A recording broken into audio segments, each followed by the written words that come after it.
Assalamualaikum warahmatullahi wabarakatuh. Alhamdulillahirabbil alamin wa bihi nasta'in wa ala umuri dunya waddin. Wassalatu wassalamu ala asyrofil anbiya'i wa mursalin sayyidina wa maulana Muhammadin amma ba'd. Alhamdulillah.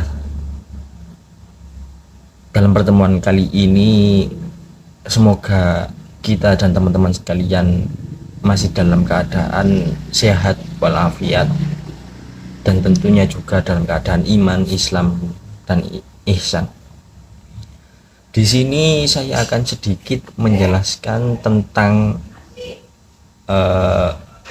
peradaban Islam atau manusia yang beradab, bahwa Rasulullah Shallallahu Alaihi Wasallam diutus di antara kita tidak lain dan tidak bukan adalah untuk menyempurnakan akhlak. Itu berarti ketika sebelum Nabi Muhammad diutus sebagai Rasul, masyarakat dalam keadaan kurang berakhlak. Jika kita rujuk kepada definisi peradaban adalah sikap masyarakat dalam kehidupan, sopan santun, budi bahasa, dan kebudayaan dalam suatu bangsa. Semua itu adalah bagian daripada akhlak. Nabi Muhammad berusaha memperbaiki akhlak masyarakat jahiliyah sehingga menjadi masyarakat yang berperadaban. Dan bagaimana ciri-ciri masyarakat jahiliyah?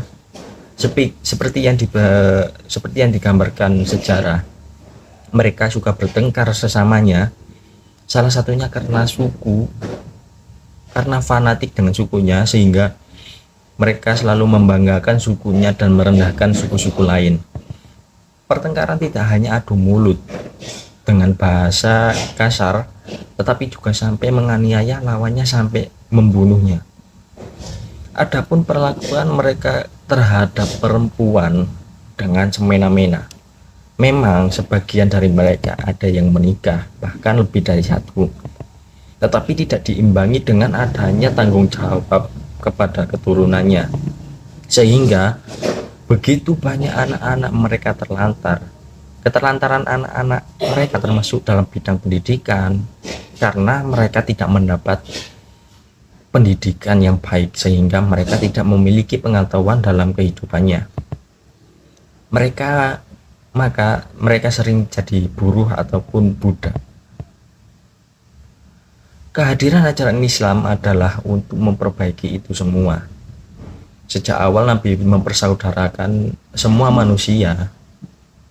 Persatuan bukan lagi berdasarkan suku, tetapi atas persamaan akidah. Siapa saja yang sudah mengucap kalimat tauhid, yang sudah pasti kita tahu, yang bunyinya asyhadu alla ilaha illallah wa asyhadu anna muhammadar rasulullah. Aku bersaksi tiada Tuhan selain Allah, dan aku bersaksi bahwa Muhammad adalah utusan Allah. Maka mereka semua adalah saudara, suku apapun, dari manapun dia datang. Adapun Gibb di dalam bukunya Wither Islam menyatakan, Islam is indeed much more than a system of technology. It is a complete civilization. Yang artinya Islam sesungguhnya lebih dari sekadar agama. Ia adalah suatu peradaban yang sempurna. Karena itulah Islam menganjurkan agar umat Islam bersikap jujur dan selalu amanah jika dipercaya. Sudah sangat populer hadis Nabi yang menyatakan bahwa ada 3 hal yang dapat digolongkan sebagai orang munafik, yaitu apabila berbicara ia berdusta, bila berjanji ia ingkar, dan apabila dipercaya dia berkhianat. Islam juga mengajarkan umat menghargai sesama manusia, bahkan dianjurkan saling kasih sayang. Karena itu merampok adalah tindakan yang sangat dicela, karena masyarakat yang ada di sekeliling Nabi ketika itu masih jahiliyah. Maka perintah pertama Allah kepada Nabi Muhammad adalah Iqra.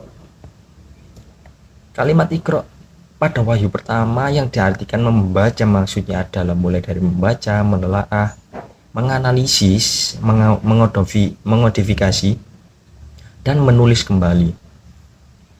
Dari sumber wahyu inilah yang banyak memberi inspirasi para ulama dulu mengembangkan peradaban Islam. Dengan sifat-sifat yang dianjurkan, Islam ditambah dengan anjuran belajar. Umat Islam pada periode awal telah memiliki peradaban yang unggul.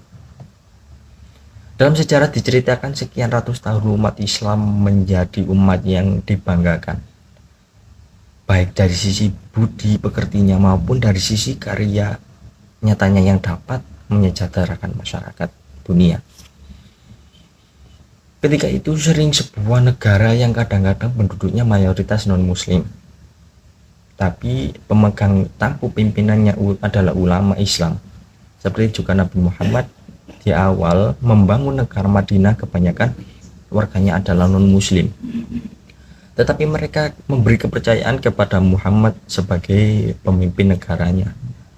Apa yang dipraktikkan Nabi sebagai seorang kepala negara ketika itu?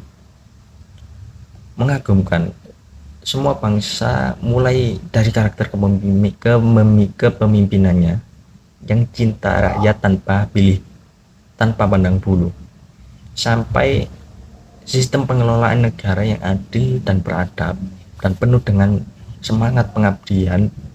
Tidak ada ilmuwan yang jujur yang tidak mengaku kesuksesan Nabi Muhammad SAW dalam membangun peradaban manusia yang mengagumkan itu, bahkan ilmuwan non-muslim sekalipun.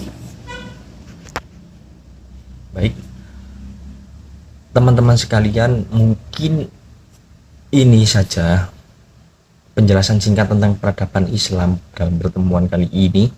Semoga apa yang saya sampaikan bisa bermanfaat bagi teman-teman semuanya. Sekian dari saya, ila muwafiq ila aqwamit thoriq. Wassalamualaikum warahmatullahi wabarakatuh.